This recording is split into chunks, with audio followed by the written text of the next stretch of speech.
Saya tidak peduli siapapun Anda. Anda pernah bermaksiat, Anda pernah berbuat salah. Kita manusia yang tidak luput dari dosa. Tapi saya ingin berikan tawaran dari Al-Quranul Karim. Quran surah keempat An-Nisa ayat 100, posisi paling kiri sebelah bawah. Pernah ada orang berbuat maksiat yang tak terlukiskan. Ada seorang yang pernah bunuh orang. Bunuhnya bukan 1, 2, 100 orang.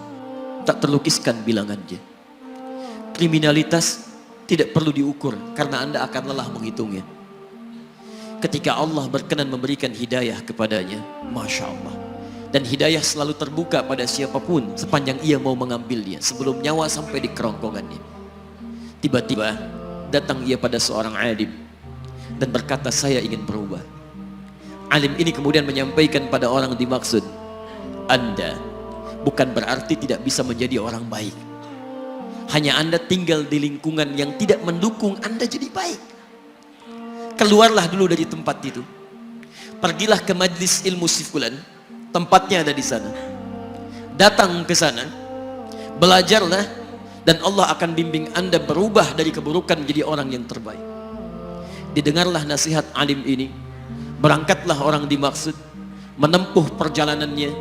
Tiba-tiba Masya Allah, belum sampai ke tujuan, di pertengahan jalan, konon disebutkan lebih sejengkal, tiba-tiba maut datang menjemputnya. Thumma yudrikul maut. Apa yang terjadi? Langkahnya dihitung sebagai ibadah. Dalam terapnya dia beristighfar, tobat kepada Allah subhanahu wa ta'ala.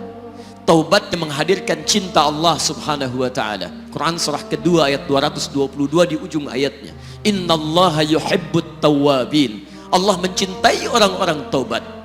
Dan cinta Allah menghadirkan ampunan bagi seluruh dosanya. Quran surah ketiga Ali Imran ayat 31, paling kiri sebelah atas.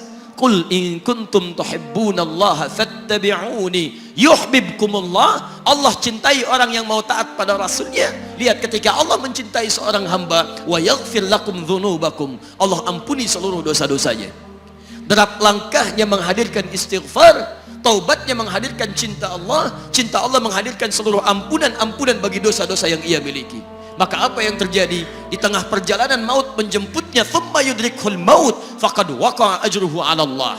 Dan pahala diberikan kepada orang tadi. Di jalan, maaf, maut datang, taubat diterima, dosa diampuni, dan amalan didapati dengan derap langkahnya. Maka apa yang terjadi? Thumma yudrikhul maut faqad waqa'a ajruhu 'ala Allah. Pahalanya dituliskan oleh Allah, dakhalal jannah, kata Nabi, masuk surga orang ini. Anda bisa bayangkan, pernah bunuh orang 100 orang, mabuk tak terlukiskan, kriminalitas tak perlu dihitung. Ketika dia mau bertobat, datang ke majlis ilmu, Masya Allah, meninggal di tengah jalan, kata Nabi, dakhalal jannah. Bertobat diampuni dosanya, derap langkahnya ada pahalanya, dakhalal jannah. Turun ayat untuk melukiskan tawaran yang sama kepada kita. Wa may yuhajir fi sabilillahi yajid fil ardi muraghaman katsiran was'a. Siapapun yang mau berubah kembali pada ketentuan jalan Allah, kalau dia masih punya batas-batas kehidupan, kami akan berikan kelapangan di sisa hidupnya dan kelimpahan-limpahan kenikmatan selama dia hidup. Wa may yakhruj min baitihi muhajiran ilallahi wa rasulih. Namun bila ada di antara mereka baru ingin berhijrah, ingin berubah jadi lebih baik dalam pandangan Allah dan Rasulnya, tiba-tiba thumma yudrikul maut, baru keluar dari tempat dia tinggal, belum sampai ke tempat dia belajar, datang maut menjemputnya. Faqad waqa'a ajruhu 'ala Allah. Kami terima semua amalnya, kami ampuni dosa-dosanya, dan kami tuliskan namanya di dalam surga. Bila 100 orang saja yang pernah dibunuh oleh orang ini, pernah bunuh 100 orang, mabuk tak terlukiskan, kriminalitas tak terhitung, mau berangkat ke majlis ilmu, tak sampai ke majlisnya, meninggal dia, bisa masuk surga. Masa Anda yang tidak pernah bunuh orang? Ada yang pernah bunuh orang di sini? Boleh angkat tangan? Ada polisi di sini, langsung saya sampaikan insyaallah. Anda gak pernah bunuh orang, Anda tidak pernah mabuk, Anda tidak pernah berbuat kriminalitas seperti orang dulu. Salah, wajar, tapi pintu tobat terbuka untuk kita semua. Masya Allah, bedanya dengan orang tadi belum sampai ke majlis ilmu, Anda sudah hadir di dalamnya, langsung di rumah Allah, diberikan tempat yang terbaik, dan kita akan belajar.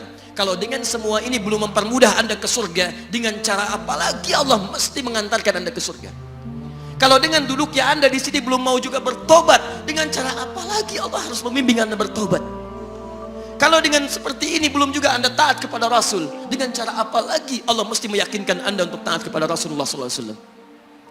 Karena itu teman-teman sekalian, mari kita pelajari ilmunya, dan dengan ilmu itu akan membimbing kita insya Allah kembali kepada Allah sampai mengajak keluarga kita ke surga insya Allah.